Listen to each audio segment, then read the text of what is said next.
¿Alguna vez te has preguntado qué significa realmente vivir una vida que agrada a Dios, más allá de palabras bonitas o prácticas religiosas? Porque seamos sinceros, todos queremos paz, propósito y dirección, pero no siempre sabemos por dónde empezar. A lo largo de este camino hemos descubierto que el reino de Dios no se construye desde afuera, sino desde el corazón.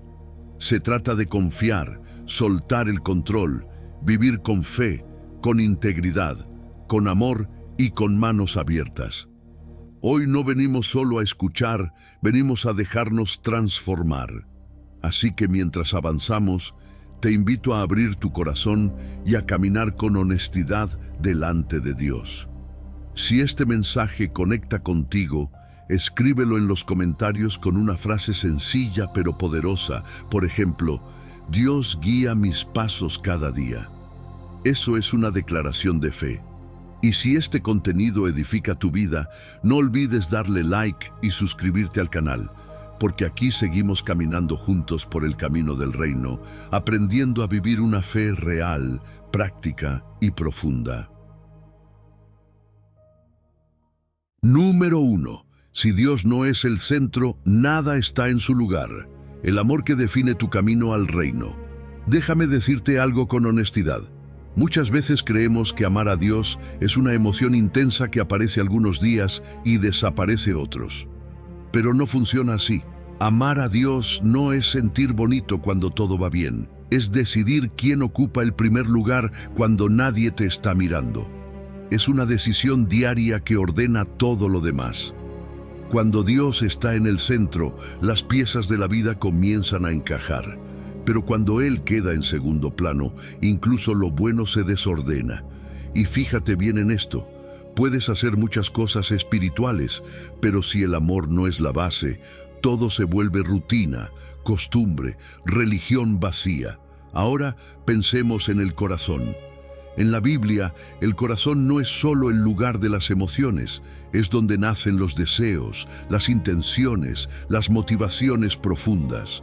Amar a Dios con el corazón significa permitirle gobernar lo que anhelas, no solo lo que haces, sino lo que deseas en silencio. A veces decimos que amamos a Dios, pero nuestros afectos están divididos. Queremos seguir a Dios, pero también aferrarnos a lo que nos da seguridad, placer o reconocimiento. Y seamos sinceros, un corazón dividido nunca camina firme. Cuando el corazón ama de verdad a Dios, la obediencia deja de sentirse como una carga y se transforma en una respuesta natural.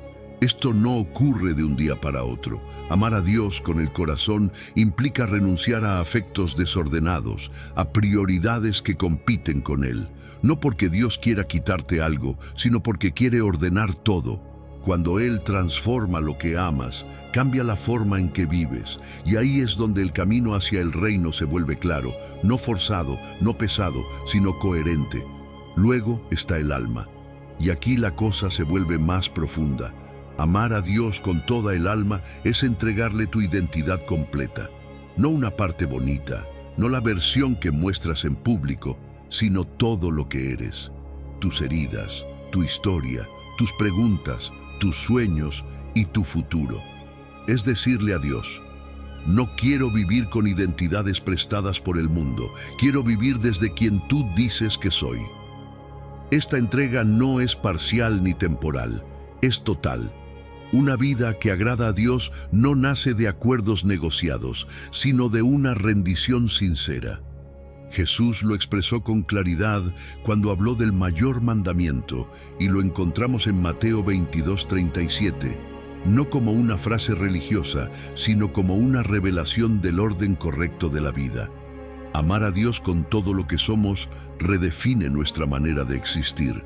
Ya no vivimos para encajar, para demostrar, para competir. Vivimos desde una identidad segura en Él, y no podemos olvidar la mente, porque sí, el reino también comienza en la forma de pensar. Amar a Dios con la mente implica permitir que Él reeduque tus pensamientos, tus creencias y tus criterios. Es dejar de pensar como piensa el mundo, donde todo se mide por éxito, control y apariencia. La mente alineada a Dios discierne mejor, decide mejor y camina con sabiduría. Cuando la mente no está rendida, el corazón se debilita. Por eso la palabra no solo consuela, también corrige, ordena y renueva. Finalmente, entiende esto. El amor a Dios no es una parte del camino, es el camino. Todo lo demás se sostiene sobre esta base. Sin amor, la obediencia se vuelve pesada. Sin amor, la fe se enfría. Sin amor, el servicio se convierte en obligación. El reino no se trata de reglas externas, sino de una relación viva. Cuando Dios es el centro, todo encuentra su lugar. Y la pregunta que queda flotando es sencilla, pero profunda. ¿Dios realmente ocupa el centro de tu vida o solo un espacio más? Número 2. Sin fe no hay reino, la base invisible de una vida que agrada a Dios. Hay algo que debemos decir con claridad, aunque a veces incomode un poco. La fe no es un accesorio espiritual, es el fundamento de todo. Muchas personas creen que pueden agradar a Dios solo con buenas intenciones, esfuerzo personal o conductas correctas, pero la Biblia va más profundo. Sin fe, la vida espiritual se queda en la superficie. No importa cuántas cosas hagamos, si no hay confianza real en Dios, falta lo esencial.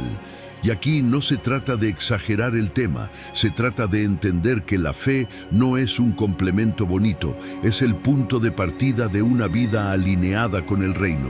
Cuando la Escritura afirma que sin fe es imposible agradar a Dios, como lo señala Hebreos 11:6, no deja espacio para interpretaciones cómodas. No dice que sea difícil, ni complicado, ni poco probable. Dice imposible.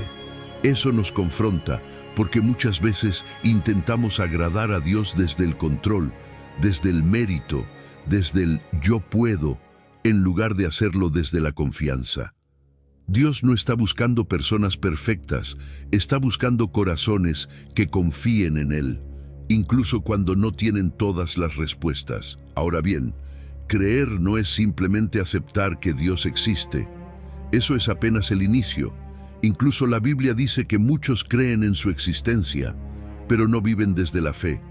La fe verdadera cree que Dios está activo, que no es un espectador distante, cree que escucha, que responde, que interviene y que tiene un propósito personal para cada vida. No es una fe teórica ni fría, es una fe relacional, cercana, que baja de la mente al corazón y transforma la manera en que vivimos cada día. Y seamos honestos, la fe se pone a prueba cuando las cosas no se entienden. Ahí es donde se vuelve real. Confiar en Dios cuando todo va bien es sencillo, pero confiar cuando hay silencio, cuando no hay respuestas rápidas, cuando las circunstancias no cambian, eso ya es otra cosa. La fe que agrada a Dios confía más en su carácter que en lo que ve. Confía en su bondad, no solo en su poder. Descansa en sus promesas, incluso cuando el entorno dice lo contrario. La fe aprende a esperar sin desesperarse. No exige explicaciones inmediatas ni respuestas a su ritmo. Aprende a caminar aun cuando el camino no está del todo claro. Y esto no significa resignación, significa descanso. Descanso en saber que Dios sigue siendo fiel, aunque el proceso sea incómodo. Esa fe, la que no huye en la incertidumbre, es profundamente valiosa delante de Dios. Además, la fe auténtica no es pasiva. No se queda sentada esperando que algo ocurra por arte de magia. La fe mueve al creyente a buscar a Dios con intención, no solo en tiempos de crisis, no solo cuando hay necesidad urgente. La fe que agrada a Dios desarrolla una búsqueda constante, diaria, sincera. No se conforma con una relación superficial ni con encuentros ocasionales. Quiere conocer más a Dios, entender su corazón y caminar con Él en cada etapa de la vida. Buscar a Dios desde la fe implica perseverar aun cuando no hay resultados visibles. Implica seguir orando cuando no hay señales inmediatas, seguir creyendo cuando las emociones flaquean, seguir confiando cuando la lógica no alcanza. Y aquí hay algo importante.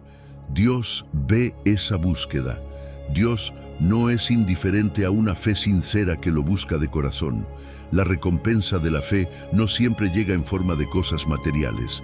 A veces llega como paz en medio del caos, claridad en medio de la confusión, fortaleza cuando las fuerzas se acaban.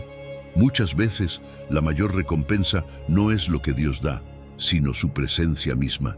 Y esa presencia sostiene, guía y transforma más de lo que imaginamos. Al final, la fe conecta nuestra vida presente con el reino eterno.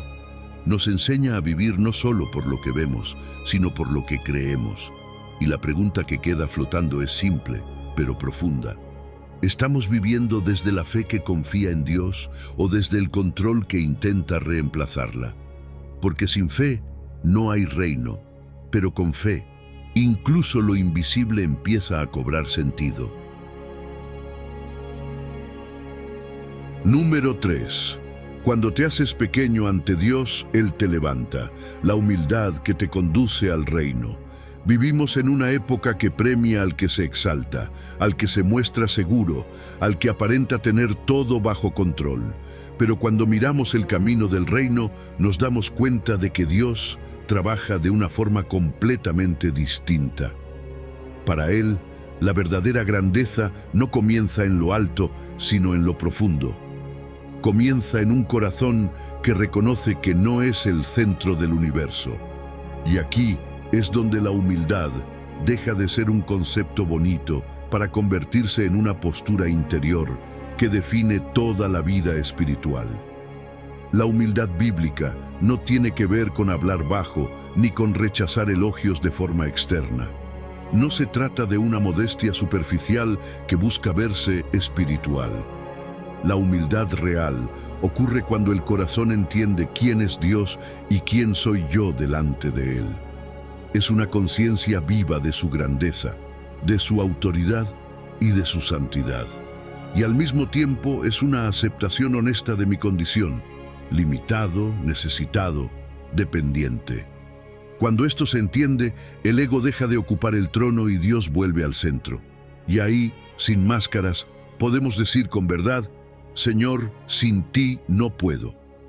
Muy ligado a esto está el temor del Señor, que tantas veces se malinterpreta. No es pánico, no es terror, no es huir de Dios. Al contrario, es una reverencia profunda que nace del asombro.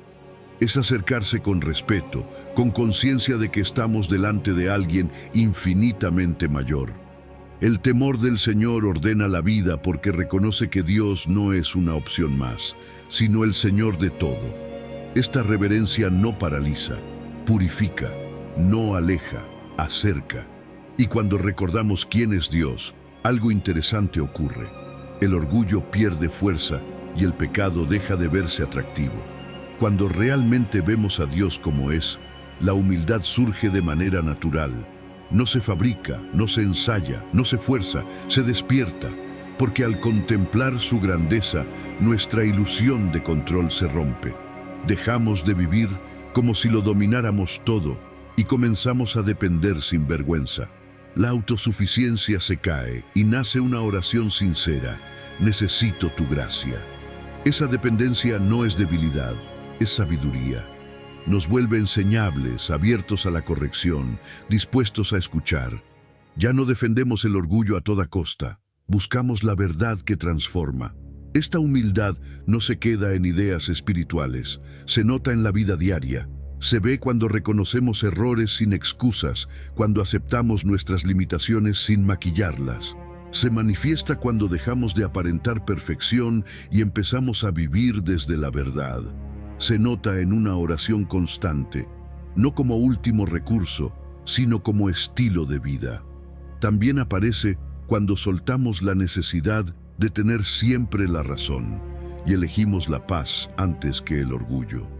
Cuando aceptamos corrección sin sentirnos atacados, porque nuestra identidad ya no depende de ganar discusiones.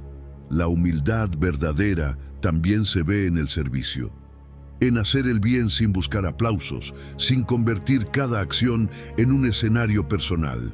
Se ve en la obediencia que cuesta, en decir sí a Dios, incluso cuando va contra nuestra comodidad.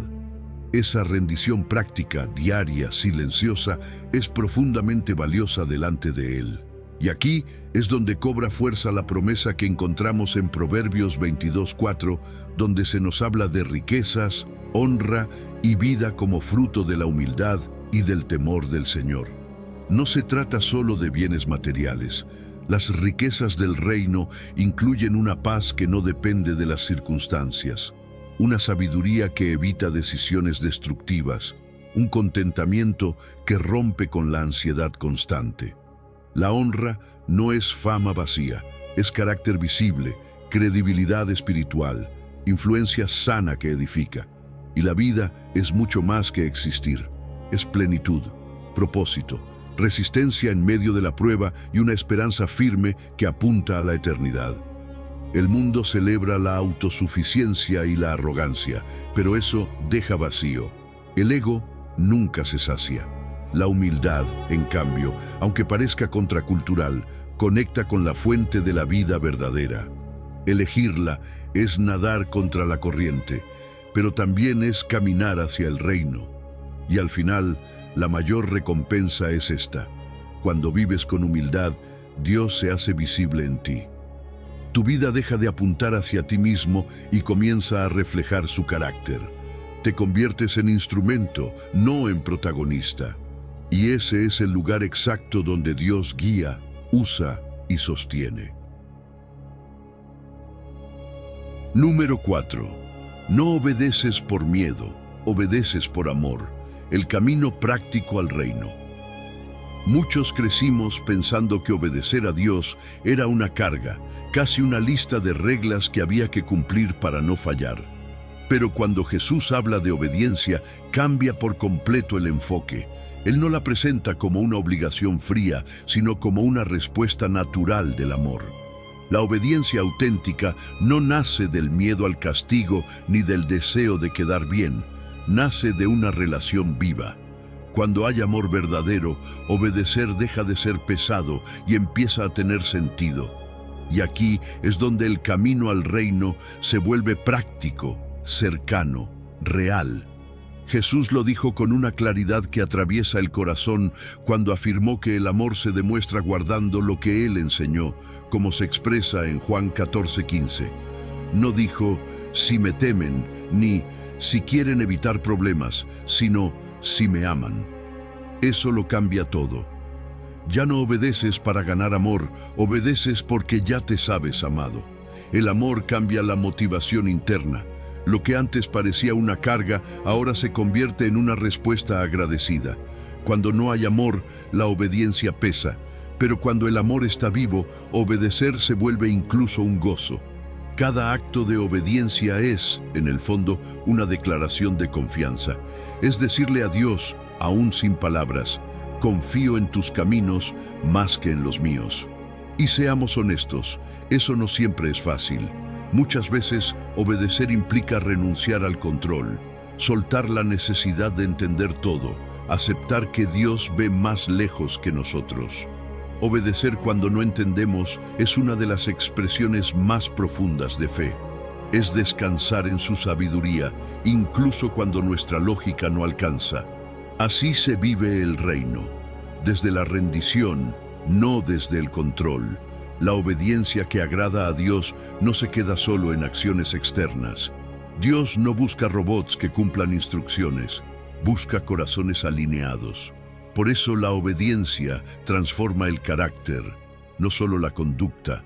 Poco a poco cambia la forma en que reaccionamos, la manera en que tomamos decisiones, el modo en que respondemos ante la presión. Va formando madurez espiritual, coherencia interna, integridad. Cuando obedecemos desde el amor, empezamos a reflejar el carácter de Cristo, no solo a hacer cosas correctas. Esto se nota especialmente en lo cotidiano. A veces pensamos que Dios solo mira las grandes decisiones, los momentos visibles, pero no es así.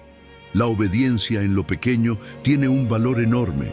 Las decisiones silenciosas, esas que nadie aplaude, revelan el corazón. Dios ve lo que otros no ven. Ve cuando eliges actuar con honestidad, cuando decides callar en lugar de herir, cuando haces lo correcto aunque nadie lo note. El reino se construye en lo invisible y la constancia diaria agrada más a Dios que los impulsos momentáneos. Obedecer en lo pequeño prepara para lo grande. La fidelidad cotidiana va formando una base firme.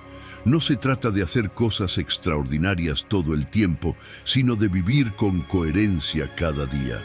La obediencia silenciosa cuenta. Cada sí pequeño va entrenando el corazón para confiar más, para depender más, para caminar con Dios de forma estable. Así se edifica una vida sólida, una vida que no se derrumba cuando llegan las pruebas. Y aquí hay algo que necesitamos entender bien. Obedecer a Dios no limita la vida, la libera. El mundo suele decir que obedecer es perder libertad, pero en el reino ocurre lo contrario. La obediencia trae paz interior, protege de decisiones que destruyen, guarda el corazón de caminos que parecen buenos pero terminan vacíos. Obedecer abre la puerta a una relación más profunda con Dios, porque cada paso de obediencia fortalece la comunión. Además, la obediencia alinea la vida con el propósito divino. Cuando caminamos según lo que Dios enseña, empezamos a vivir con mayor claridad, con dirección, con sentido. No significa que todo será fácil, pero sí que todo tendrá propósito. La obediencia se convierte en una señal clara de una vida que agrada a Dios, no por perfección, sino por relación. Al final, obedecer no es religión, es respuesta. No es miedo, es amor. No es imposición, es confianza. Y cuando vivimos así, nuestra vida misma se vuelve un testimonio silencioso del reino. Porque el amor que obedece habla más fuerte que cualquier discurso y muestra en lo cotidiano que caminar con Dios vale la pena. Número 5. Un corazón limpio abre los ojos del alma, la pureza que te acerca al reino. Vivimos en una cultura que pone mucho énfasis en la imagen, en lo que se ve por fuera, en aparentar que todo está bien. Pero cuando Jesús habla de pureza, no se queda en la superficie. Él no se impresiona con conductas externas, ni con una moral bien presentada. Su mirada va directo al interior. La pureza que agrada a Dios no es maquillaje espiritual, es verdad interna. Es coherencia entre lo que se cree, lo que se desea y lo que se vive, porque al final Dios no evalúa apariencias, Dios mira el corazón. Un corazón limpio no es el que nunca falla, sino el que no vive en doblez. Es un corazón con intenciones claras, sin agendas ocultas, sin máscaras delante de Dios. No se trata de cumplir reglas para verse correcto, sino de vivir con integridad cuando nadie observa. La pureza de corazón implica que lo que piensas, lo que sientes y lo que haces no van por caminos opuestos. Es una vida alineada por dentro. Y cuando esa coherencia existe, la relación con Dios se vuelve real, cercana, honesta. Jesús dejó una promesa profundamente reveladora cuando habló de los limpios de corazón y de la capacidad de ver a Dios, como se expresa en Mateo 5:8. Ver a Dios no es solo una experiencia mística o futura, es una manera de vivir con los ojos del alma abiertos. La pureza afina la sensibilidad espiritual. Cuando el corazón está limpio, se discierne mejor la voluntad de Dios, se reconoce su presencia en lo cotidiano y se escucha su voz con mayor claridad. El reino deja de ser una idea lejana y empieza a hacerse visible en la vida diaria. Por el contrario, la impureza interior no solo afecta la conducta, también nubla la percepción espiritual. El pecado no siempre se manifiesta de forma escandalosa. Muchas veces se instala en el interior como confusión, culpa o distancia emocional con Dios. Poco a poco se apaga la sensibilidad espiritual, la oración se vuelve pesada y la comunión se debilita. No porque Dios se aleje, sino porque el corazón pierde claridad. Es como intentar ver a través de un vidrio sucio. Dios sigue allí, pero la visión se distorsiona. Y aquí es importante decir algo con mucha honestidad. La pureza no es perfección humana. Nadie se limpia a sí mismo por fuerza de voluntad. La pureza es un proceso guiado por la gracia. Es Dios quien limpia el corazón que se rinde. Es el Espíritu Santo quien trabaja desde dentro, transformando deseos, pensamientos y motivaciones. La pureza se cultiva día a día, con humildad, con dependencia, con disposición a ser corregidos. No nace del esfuerzo aislado, nace de una relación viva con Dios. Dios no busca corazones impecables, busca corazones disponibles. Corazones que no justifican su pecado, que no se esconden, que no fingen. Corazones que se rinden y dicen, aquí estoy, transfórmame. Y en ese proceso, poco a poco, la vida interior se ordena. La gracia no solo perdona, también purifica. No solo limpia el pasado, también renueva el presente. Ver a Dios, entonces, no es solo una promesa para el futuro eterno, es una experiencia que comienza ahora. Ver a Dios es reconocer su obrar en medio de lo simple, es percibir su dirección en decisiones diarias, es vivir con una conciencia espiritual despierta, es caminar sabiendo que Él está presente, que guía, que sostiene, y al mismo tiempo, esa visión alimenta la esperanza eterna, porque el reino no termina aquí, apenas comienza. Un corazón limpio no presume su pureza, la cuida, no se compara con otros, se examina delante de Dios, no vive señalando fallas ajenas, sino permitiendo que Dios trate las propias. Y esa actitud abre un espacio profundo para la comunión.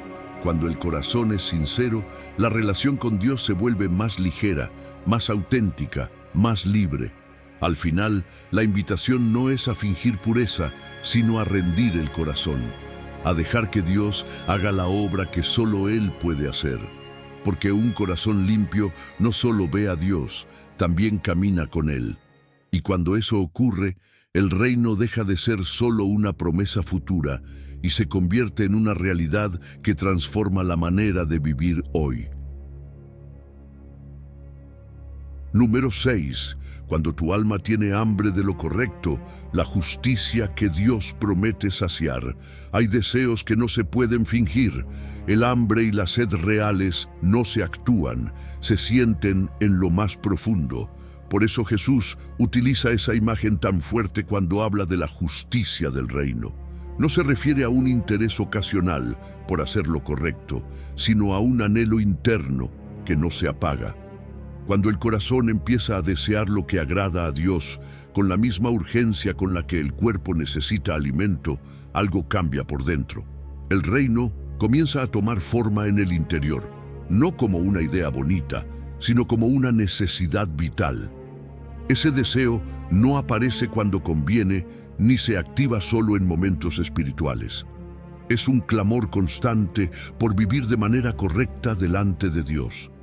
No se trata de portarse bien para quedar bien, sino de querer vivir bien siempre. La justicia del reino nace cuando el corazón ya no se conforma con medias verdades ni con excusas cómodas. Es un deseo que empuja hacia lo recto, incluso cuando nadie está mirando, incluso cuando hacerlo cuesta. Ahí empieza el verdadero alineamiento con Dios. Jesús dejó clara esta promesa cuando habló de los que tienen hambre y sed de justicia, como se expresa en Mateo 5:6. No habló de los que cumplen reglas, sino de los que desean profundamente lo correcto. Porque la justicia que agrada a Dios va mucho más allá de normas externas. No es solo legal, es moral y relacional. Tiene que ver con integridad, con coherencia, con una vida que refleja el carácter de Dios en lo cotidiano. No se limita a lo que haces, alcanza lo que eres. Esta justicia se manifiesta en la manera en que tratamos a los demás, en cómo hablamos, cómo respondemos, cómo actuamos cuando nadie puede corregirnos. Refleja la santidad de Dios, pero también su amor. No busca solo evitar el mal, busca hacer el bien. No se conforma con cumplir, quiere honrar. Por eso quien ama la justicia del reino empieza a cuidar sus decisiones, sus palabras y sus intenciones, aún en lo pequeño. Cuando ese hambre se despierta, ocurre algo inevitable. El pecado deja de ser cómodo, ya no se normaliza ni se justifica con facilidad. La conciencia se vuelve más sensible. Lo que antes parecía inofensivo, ahora incomoda. No porque alguien esté vigilando, sino porque el corazón ha cambiado. Aparece un deseo real de transformación. Se rechaza la doble vida, se abandona la indiferencia espiritual. El reino no produce culpa paralizante, produce convicción que impulsa al cambio. Esa convicción no nace del miedo, nace del amor por la justicia de Dios. Es entender que lo que nos aleja de Él también nos roba vida. Por eso, el anhelo por la justicia no es una carga, es una señal de crecimiento espiritual. Cuando el corazón empieza a decir, esto no agrada a Dios y tampoco me edifica, es porque algo está siendo alineado por dentro. La justicia del reino no anestesia la conciencia, la despierta, y este anhelo no se queda en lo personal. La justicia del reino también se vive hacia los demás, no es egoísta ni individualista. Despierta compasión por el que sufre, sensibilidad ante la injusticia, deseo de equidad. Lleva a rechazar abusos, mentiras y actitudes que dañan. Impulsa a actuar con verdad, con misericordia y con respeto. El reino se hace visible cuando las relaciones se sanan y la manera de tratar a otros refleja el corazón de Dios. Quien tiene hambre de justicia no mira hacia otro lado frente al dolor ajeno. No porque se crea superior, sino porque su corazón ha sido tocado. Busca vivir con rectitud, pero también con compasión. Entiende que la justicia de Dios no separa, restaura, no humilla, levanta, no destruye, ordena. Y en ese equilibrio entre verdad y amor, el reino se manifiesta de forma concreta. Jesús promete algo poderoso. Dios sacia al que anhela su justicia. Ese saciar no siempre llega como respuestas inmediatas o soluciones rápidas. Muchas veces llega como paz interior, como claridad para decidir, como fortaleza para permanecer firmes. Llega como plenitud espiritual, como una sensación profunda de estar caminando en la dirección correcta. El reino recompensa el anhelo genuino, no la apariencia religiosa. Cuando el alma tiene hambre de lo correcto, Dios no la deja vacía, la llena de su presencia, de su guía y de su vida. Y ese proceso va formando un corazón cada vez más alineado con el reino. Un corazón que no se conforma, que no se endurece, que sigue deseando lo que agrada a Dios. Porque donde hay hambre de justicia, hay vida espiritual. Y donde Dios encuentra ese deseo sincero, Él mismo se encarga de saciarlo. Número 7. Cuando actúas como Dios actúa, la misericordia que abre el corazón del reino. Hay una gran diferencia entre sentir algo y hacer algo. Muchas veces creemos que la misericordia es solo una emoción suave, una especie de compasión interna que no necesariamente nos mueve, pero Jesús va mucho más allá. En el reino, la misericordia no se mide por lo que sentimos, sino por lo que hacemos frente al dolor ajeno. No basta con conmoverse, hay que involucrarse. La misericordia verdadera camina, se acerca, escucha, ayuda y muchas veces cuesta. Requiere tiempo, energía y sacrificio. Pero así es como el reino avanza, no con discursos bonitos, sino con acciones concretas. Cuando actuamos con misericordia, empezamos a reflejar el corazón mismo de Dios. Porque si algo define a Dios, es su gracia. Él no nos trató según lo que merecíamos. Nos miró con amor cuando estábamos rotos, confundidos o lejos.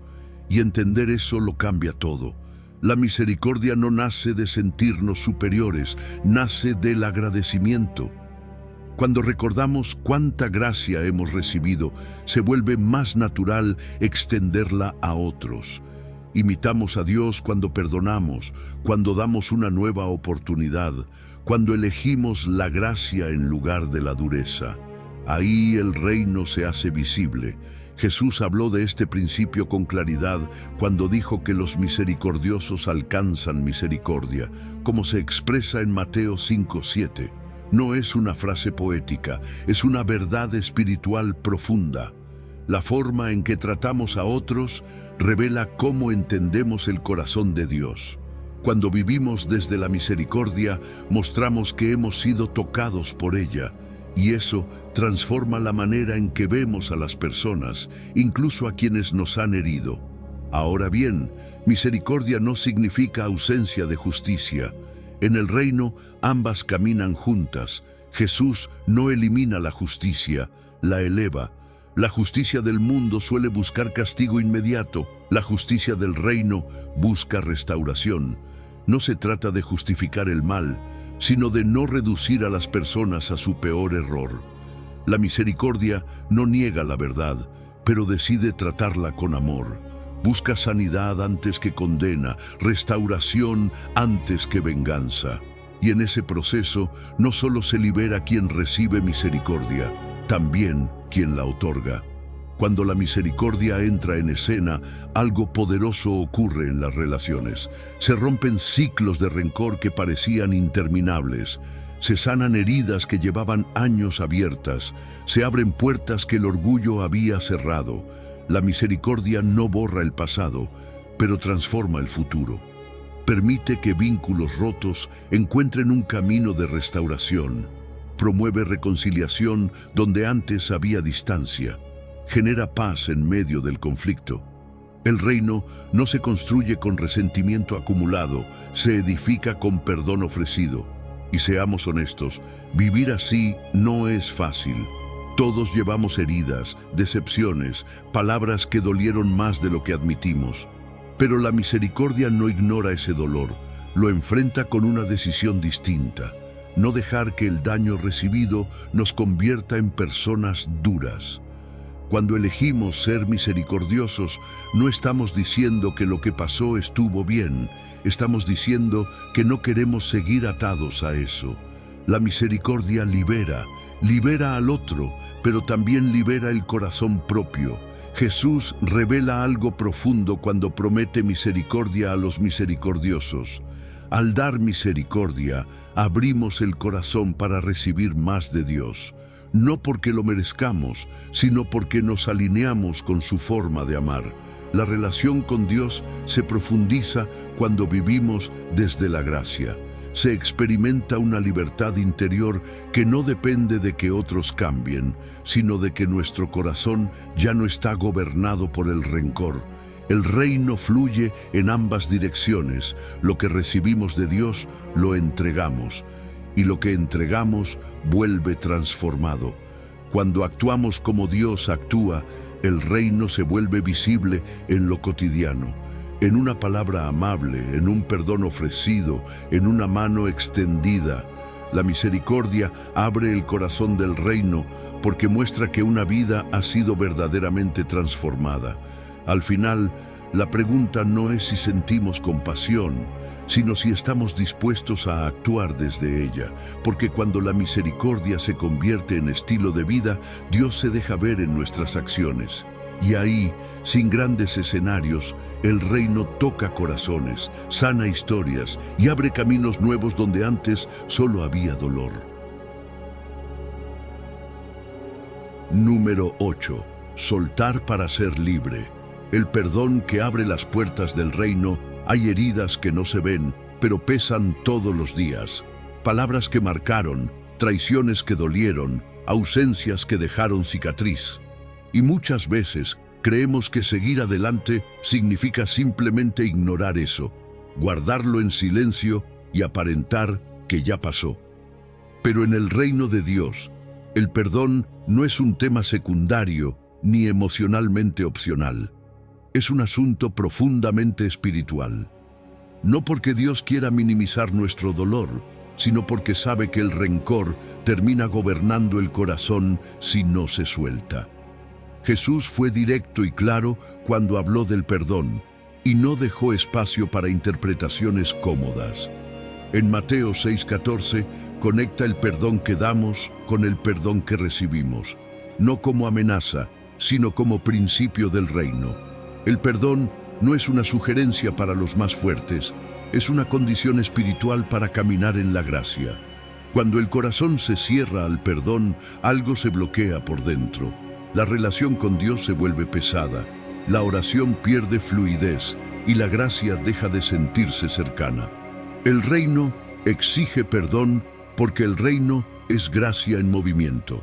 Ahora bien, perdonar no significa perder. Al contrario, el perdón libera más al que perdona que al que fue perdonado. El resentimiento actúa como una cadena invisible que ata el alma al pasado, consume energía, roba paz y mantiene abiertas heridas que nunca sanan. Cuando perdonas, rompes esas cadenas, no porque el otro lo merezca, sino porque tú necesitas ser libre. El reino no fue diseñado para que vivamos cargando ofensas antiguas. Fue diseñado para libertad interior, para descanso del alma, para paz que no depende de lo que otros hagan. Perdonar sana por dentro. Quita peso del corazón. Devuelve la calma que el rencor roba en silencio. Muchas veces creemos que soltar la ofensa es perder control, pero en realidad es recuperar el control del propio corazón. Cuando el perdón entra, la paz comienza a ocupar el espacio que antes llenaba la amargura. Y esa paz no es superficial, es profunda, estable, sanadora. Es importante decir esto con mucha claridad. Perdonar no es negar el dolor. No es decir que lo que pasó estuvo bien. No es minimizar la herida ni justificar el mal.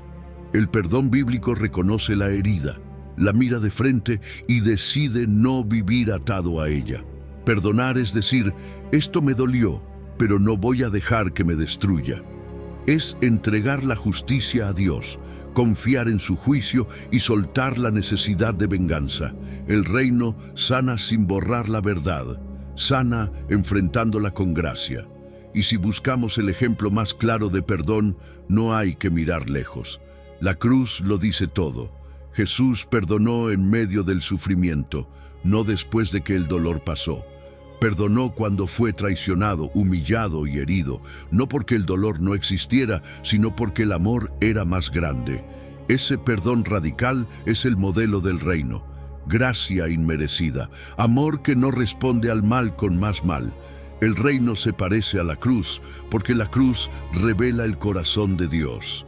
Cuando perdonamos, imitamos a Cristo, no desde la fuerza humana, sino desde la gracia recibida.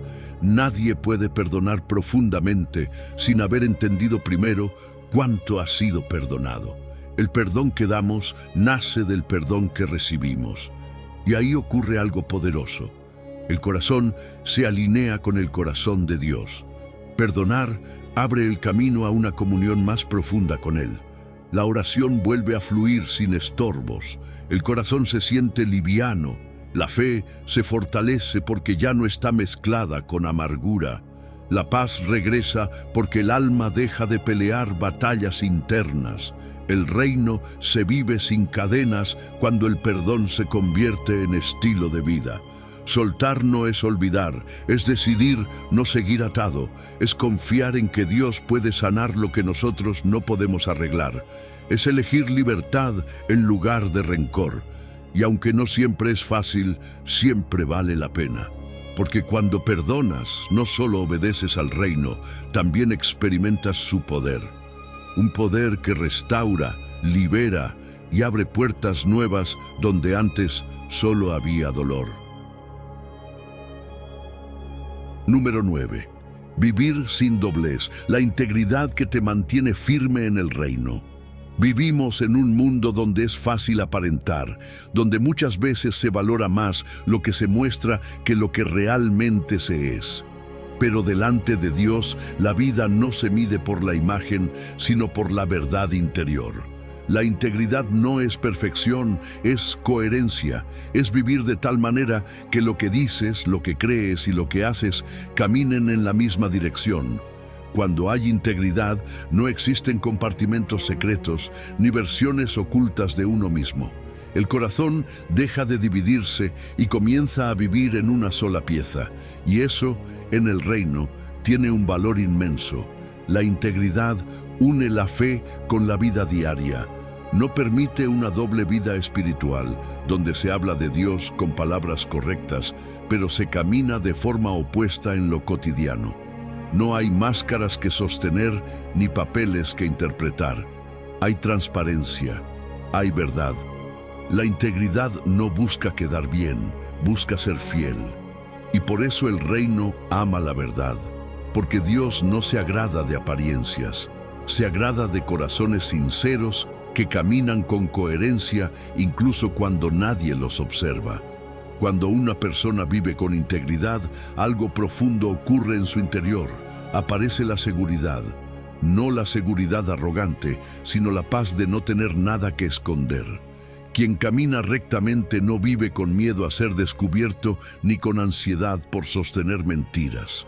Vive en paz, descansa, camina con confianza porque su conciencia no lo acusa.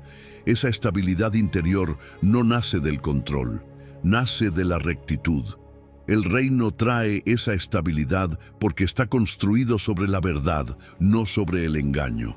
La Escritura lo expresa con mucha claridad cuando habla del que camina en integridad y de la confianza que lo acompaña, como se menciona en Proverbios 10:9.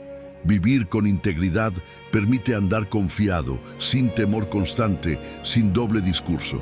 En cambio, cuando los caminos se pervierten, tarde o temprano aparece el quebranto. No como castigo arbitrario, sino como consecuencia natural de una vida dividida. La falta de integridad siempre cobra factura, tal vez no de inmediato, pero llega. Afecta las relaciones, porque la confianza se rompe. Rompe la paz interior, porque la culpa empieza a hablar. Debilita la fe, porque no se puede creer con firmeza cuando se vive en contradicción. El engaño desgasta el alma. El reino no se edifica sobre mentiras, porque la mentira siempre termina derrumbando lo que parece sólido. Dios es verdad, no hay engaño en Él. Y cuando vivimos en comunión con Dios, somos llamados a reflejar su carácter. La integridad no es solo una cualidad ética, es una expresión espiritual. Vivir en verdad honra el nombre de Dios. Muestra que su obra está transformando el interior. Cuando alguien camina con rectitud, no necesita proclamarse espiritual. Su forma de vivir habla por sí sola. El reino se hace visible en el carácter antes que en las palabras. La integridad glorifica a Dios porque muestra que su verdad tiene poder para sostener una vida. No se trata de no fallar nunca, sino de caminar con honestidad, reconocer errores, corregir el rumbo y seguir avanzando con un corazón limpio. La integridad no es rigidez, es fidelidad. Fidelidad a Dios, a la verdad y a lo que se cree. Además, una vida íntegra deja un legado que va más allá de la persona. Impacta a otros sin necesidad de discursos largos. Inspira confianza, da testimonio, edifica familias, amistades y comunidades. Las personas confían en quien vive sin doblez. Y esa influencia es poderosa porque no se impone, se transmite. El reino se hereda más por el ejemplo que por las palabras. Quizás nadie recuerde todos tus consejos, pero muchos recordarán cómo viviste. La integridad deja huella, forma un camino firme para quienes vienen detrás. En un mundo cambiante, una vida íntegra se convierte en un punto de referencia. Y delante de Dios, esa firmeza tiene un valor eterno. Vivir sin doblez no siempre es lo más fácil, pero siempre es lo más seguro. Porque la integridad mantiene el corazón alineado, la conciencia en paz y los pasos firmes. Y cuando la vida se construye sobre la verdad, el reino no solo se cree, se vive. Número 10. Dar gracias aun cuando no entiendes, la actitud que agrada a Dios. Hay momentos en los que dar gracias parece natural. casi automático. Cuando todo sale bien, cuando las puertas se abren, cuando la vida sonríe. Pero hay otros momentos, y tú lo sabes, en los que agradecer cuesta. Cuando no entiendes lo que está pasando, cuando el dolor aprieta o la espera se alarga. Y es justamente ahí donde la gratitud bíblica revela su verdadera profundidad. No es una reacción emocional, es una decisión espiritual. No ignora el dolor, pero tampoco deja que el dolor tenga la última palabra. La gratitud reconoce que Dios sigue siendo Dios aun cuando las circunstancias no tienen sentido. Dar gracias en medio de la dificultad no significa negar lo que duele. Significa reconocer a Dios en todo, es decirle con honestidad, no entiendo, pero confío. Esa actitud trasciende la situación presente y se convierte en un acto de fe. El reino no se vive solo cuando todo está claro, se vive cuando el corazón decide confiar incluso en la niebla. La gratitud no nace de lo cómodo, nace de la confianza profunda en aquel que sostiene la historia completa. Cuando agradeces, en el fondo, estás declarando algo poderoso. Dios tiene el control, no de forma teórica, sino real. La gratitud revela descanso. Dejas de luchar contra lo inevitable, sueltas la necesidad de entenderlo todo ahora mismo y confías en que hay un propósito mayor obrando, aunque todavía no lo veas. Esa confianza reduce la ansiedad, fortalece la esperanza y devuelve la paz al alma. El reino trae esa paz que no depende de las respuestas, sino de la certeza de que Dios no ha perdido el control. La Escritura lo expresa con claridad cuando nos invita a dar gracias en todo, como se nos recuerda en 1 de Tesalonicenses 5, versículo 18. No dice por todo, sino en todo. Es una diferencia clave. No agradeces el dolor en sí, agradeces porque Dios está presente incluso ahí, porque no te ha soltado, porque sigue guiando, incluso en caminos que no elegiste. Esa gratitud honra a Dios porque reconoce su soberanía por encima de la circunstancia. Además, la gratitud transforma la manera en que miras la vida. Cambia la perspectiva de escasez a abundancia. Donde antes solo veías lo que falta, empiezas a notar lo que permanece. La queja pierde fuerza, el gozo comienza a brotar, el ánimo se renueva, no porque todo haya cambiado afuera, sino porque algo cambió dentro. El corazón agradecido se abre, deja de endurecerse y permite que el reino florezca en lo cotidiano. Cuando practicas la gratitud, también impactas a quienes te rodean. Un corazón agradecido edifica relaciones, fomenta paciencia cuando otros fallan, genera generosidad porque ya no vives desde la carencia, cultiva humildad porque reconoces que todo lo bueno viene de Dios. Fortalece la comunidad porque una actitud agradecida se contagia. El reino no se guarda, se comparte, y la gratitud es una de sus expresiones más visibles. Ser agradecido no te vuelve ingenuo, te vuelve consciente. Consciente de que cada día es un regalo, de que la vida, aun con sus luchas, sigue estando en manos de Dios. Y eso cambia la forma en que tratas a las personas, enfrentas los problemas y tomas decisiones. La gratitud crea un ambiente donde la fe respira y la esperanza se mantiene viva. Dar gracias no es una sugerencia opcional en la vida espiritual, es parte del camino. Es la voluntad de Dios porque forma el corazón, libera el alma y prepara la mirada para lo eterno. La gratitud testifica fe sin necesidad de palabras. Honra a Dios sin condiciones. Y aunque no siempre sea fácil, siempre es transformadora. Cuando eliges agradecer, aun cuando no entiendes, algo se ordena por dentro. El corazón descansa, la mente se aquieta y el espíritu se alinea con el reino. No porque todo esté resuelto, sino porque confías en quien lo sostiene todo. Y ahí, en esa confianza expresada en gratitud, Dios se agrada. Porque el reino no se vive desde la queja, Se vive desde una fe agradecida que sabe que Dios sigue obrando, incluso en silencio. Número 11. Cuando dejas de buscar ser grande y empiezas a servir la grandeza que Dios reconoce. Vivimos rodeados de mensajes que nos empujan a buscar reconocimiento, posiciones altas y aplausos constantes. Desde pequeños aprendemos que ser grande es destacar, mandar o sobresalir por encima de otros. Pero cuando Jesús habla del reino, cambia por completo esa lógica. Él no apunta hacia arriba, apunta hacia abajo.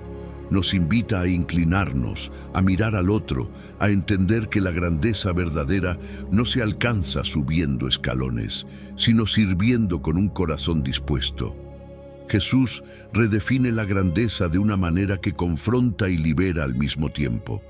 Mientras el mundo asocia valor con estatus y autoridad, Él asocia grandeza con humildad activa. No se trata de imponer, sino de ayudar. No se trata de controlar, sino de cuidar. En el reino, el que sirve no pierde valor, lo revela. Por eso Jesús afirma que el mayor es el que sirve, como lo expresa en Mateo 23:11. Esa frase rompe esquemas porque nos obliga a replantear para quién estamos viviendo realmente.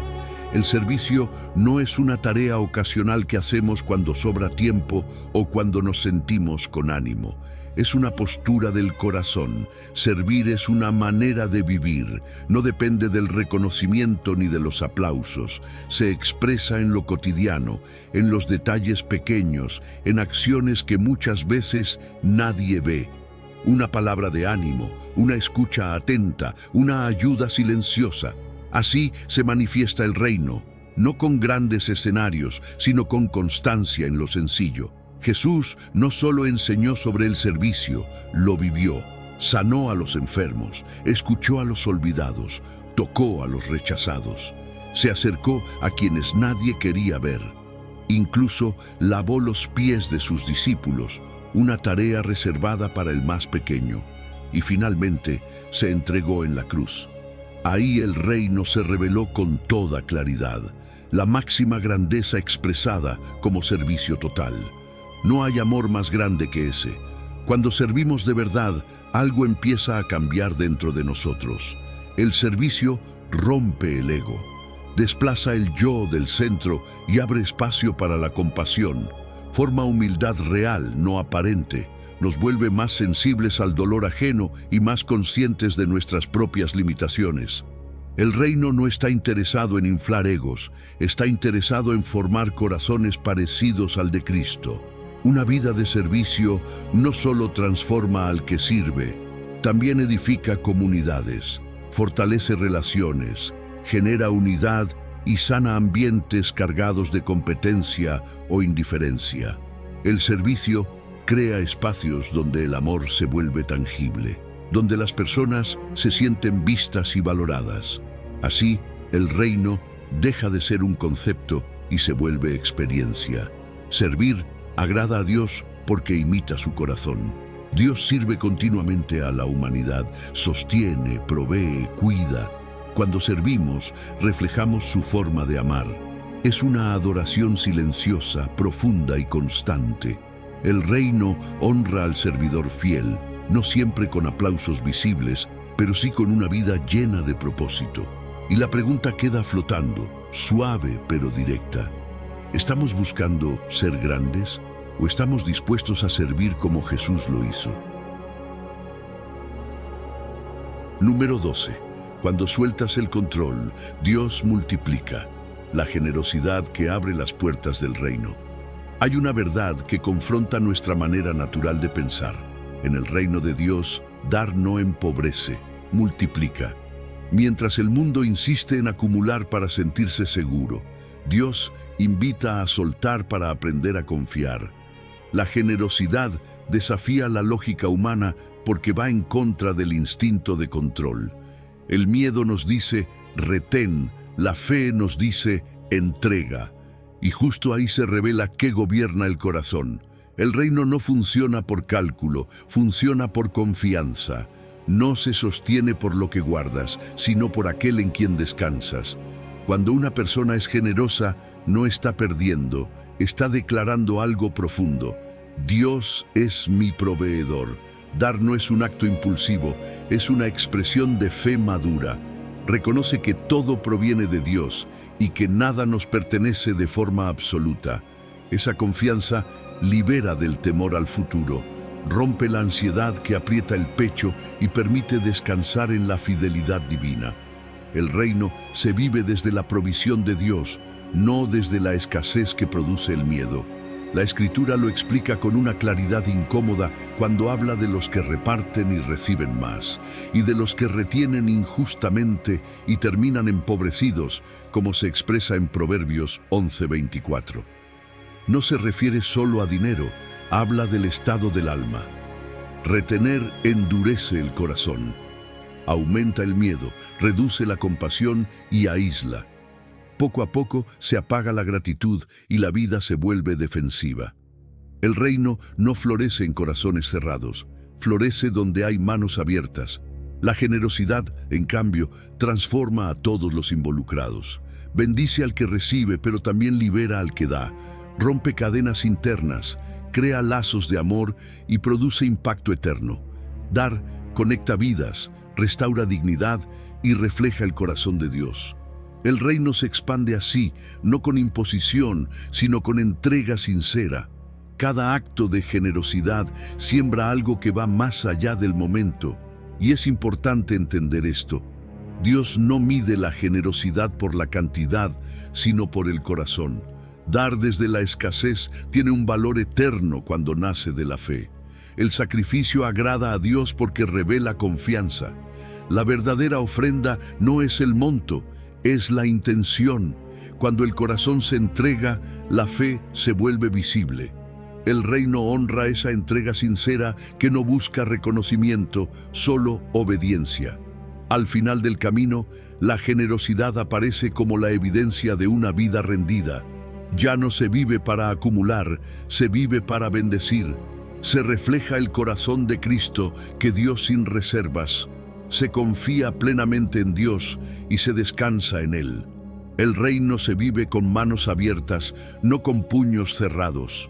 Soltar el control no es perder seguridad, es encontrarla en Dios. Cuando sueltas, Dios multiplica, y no siempre multiplica cosas. Muchas veces multiplica paz, propósito y plenitud. La vida que agrada a Dios termina siendo una vida entregada. Y cuando eso ocurre, el corazón descansa, porque entiende que en el reino dar siempre conduce a la verdadera abundancia. Al llegar al final de este recorrido, una verdad queda clara. Vivir una vida que agrada a Dios no es perfección, es rendición. Es elegir confiar cuando no entiendes, perdonar cuando duele, servir cuando nadie aplaude y dar cuando parece difícil. Todo este camino apunta a una sola cosa, un corazón entregado. El reino de Dios se vive en lo cotidiano, en decisiones pequeñas, en una fe que se expresa con acciones reales. Y cuando decides caminar así, algo cambia por dentro. El alma descansa, la fe se fortalece y la vida empieza a tener sentido eterno. Si este mensaje habló a tu corazón, te animo a darle like y suscribirte al canal para seguir creciendo juntos en este camino espiritual. Comparte este video con alguien que lo necesite y escribe en los comentarios una frase como "Confío mi vida en las manos de Dios". Recuerda esto, la vida que agrada a Dios es una vida entregada, y cuando caminas así, el reino deja de ser una idea y se convierte en tu forma de vivir.